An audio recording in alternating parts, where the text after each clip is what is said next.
Welcome to More Than a Few Words. This is your host, Lorraine Ball. And back in college, one of my marketing professors said that if you create advertising without paying attention to the numbers and the strategy, you end up with award-winning marketing campaigns that don't really sell product. And that's what I'm going to be talking to Scott Flood about today is finding that balance between creativity and effective marketing that actually delivers results. What you should know about Scott is that he established his current company, Scott Flood Writing, in 1995. And before that, he'd been working for agencies both in Indianapolis and Chicago.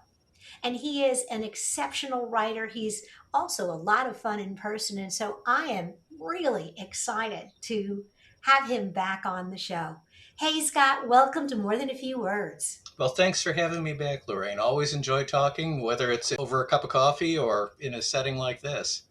Absolutely. And so I really want to dive into it because we were having this great conversation about creativity and where does creativity belong in marketing? Well, and it depends too on whether we're talking about consumer marketing or B2B marketing. Everybody loves creativity. It's a lot of fun. It's exciting. When you come up with a cool new ad, everybody at work is impressed. All your friends like it. But it goes back to what you were saying a moment ago, and that's, is it creating a sale? Is it creating business? And generally in B2B marketing, creativity is secondary to clarity and getting your message across. I really agree with that. And you made a good point and earlier about the price of the product. And I think there's definitely a link to how viral and how cute and how much you're going to be paying for the product. Exactly. When we watch the Super Bowl and things like that, we see all those great commercials for Tostitos and Pepsi and all those different products. And creativity's fun there because we all know them and they're not expensive.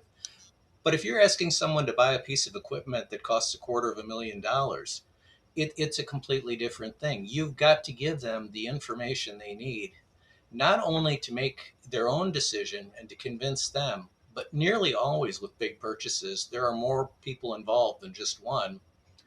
So you've got to make sure that they understand it enough to sell it to those other people who they're going to be dealing with.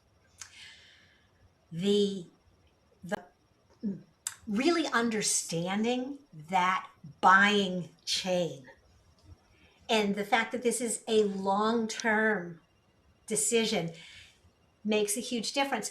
But when we say that creativity works great in marshmallows and mini toys, does it mean that my marketing campaigns for airplane engines has to be boring?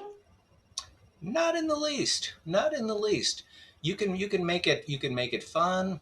You can make it compelling. The key is you've got to get the right information across, and you've got to focus on what's important to the audience.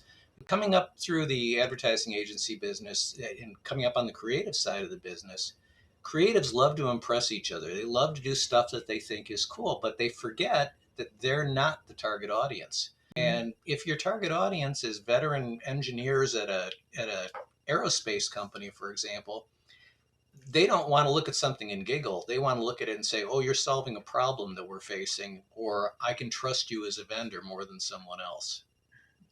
Absolutely. It was funny because I spent a good bit of my career in the heating and air conditioning business, and I was on the consumer side. So I had the luxury of being funny and clever because we were doing television commercials, we were doing print ads. But what was interesting was we also were selling to the contractors that were going to be our partners. And we could still be a little bit funny, but not nearly. And then you'd step up that next level. My counterparts in commercial, sometimes I thought they didn't have a sense of humor at all. But creativity too is not just coming up with something that's funny or dazzling. It's, in my mind, creativity is coming up with the best way to get your message across, that A is going to get the audience's attention, that B is going to make them pay close attention, and C, the most important part, that's going to make them remember it. Mm-hmm. And working within that framework doesn't have to be boring, but often creatives will complain because they feel that they're put in a box. They feel they don't have expansion. But if you look at like the great artists and the great musicians, I'll bet you Beethoven never complained because there were only 88 keys on the piano. He just did his best with what he had there. Picasso, the same way, worked within the framework of a canvas.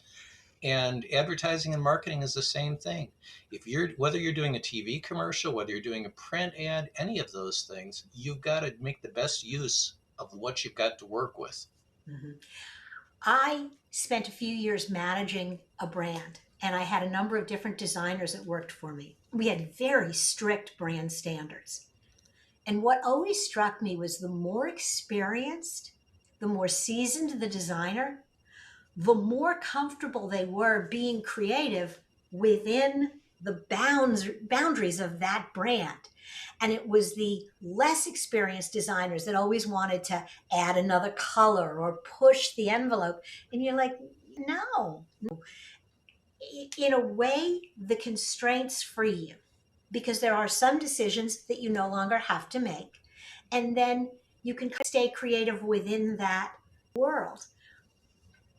But I also think, and I'd love to get your perspective on this, that even in those very techy industries where you think, I've got to be a little more straightforward, I have to get to the heart of it, you're still talking to human beings. You're not talking to machines. So, how do you bring in that human element and still stay professional and in sync with where they need you to be?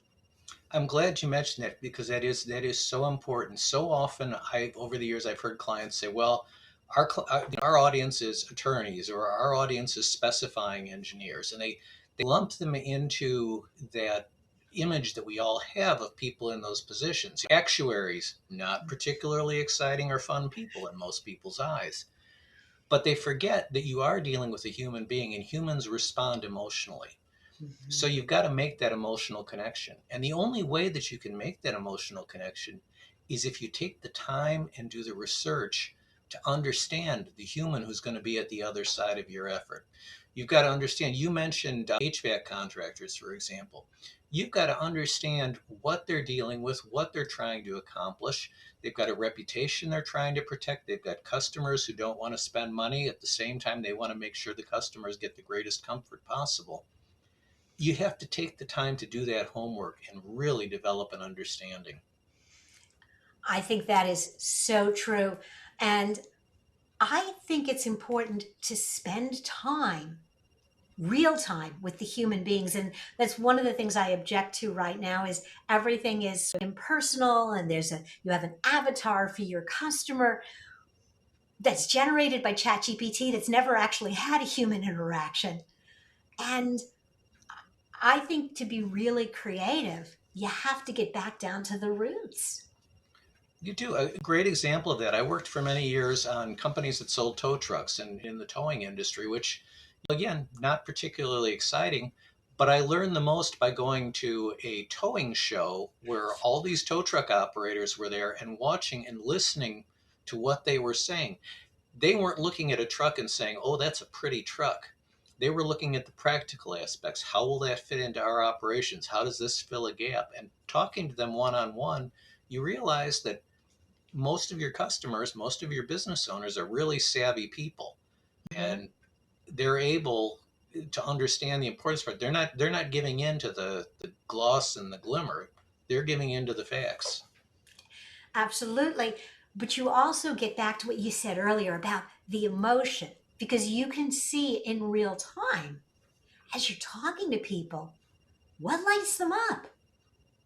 Exactly. And what do they need to know? I was working with a publication in the towing industry, and it was about to go out of business because nobody was reading it. And so we did some calls to towing operators, and One finally, because it was on behalf of a company, and one finally said, "Look, you put this stuff out. It's all about your people and who got promoted and what's going on and what awards you won." He said, "You got to tell me, how can I make a buck? How can I keep my people? How can I get good people? How can I avoid damaging customers' cars?" That's where you get the real magic. Absolutely. Well, Scott, I could talk about this, oh, I don't know, forever, but I'm going to put a pin in it here and I'm going to encourage folks if they want to know more about what you do, that they need to head over to your website, which is sfwriting.com. because that is the best place to get a little bit more insight into who you are and what you do. Yep. Scott, LinkedIn also works great too. So you can look me up on LinkedIn and you'll find all sorts of stuff, more than you want to know. no, I could never find more than I want to know about you, Scott. Thank you so much for being a part of the show. Thank you, Lorraine. Always enjoy it. Look forward to the next time. Absolutely. And if you've enjoyed this conversation, if it's prompted a question or an idea, I'd love to hear from you.